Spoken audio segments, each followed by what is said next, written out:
The US President Donald Trump has announced a phased tariff plan on imported generic drugs with duties set to reach 200% after August 2028 as part of an effort to shift pharmaceutical manufacturing back to the United States.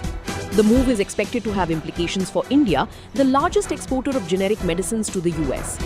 Zero tariff for 2 years, 200% thereafter. In a post on Truth Social, Trump said that from August 1, 2026, generic drugs entering the US will continue to attract 0% tariff for 2 years. The tariff will then rise to 100% for 1 year, followed by 200% thereafter. Trump said the policy aims to encourage companies to establish manufacturing facilities in the US, warning that those failing to do so would face penalties.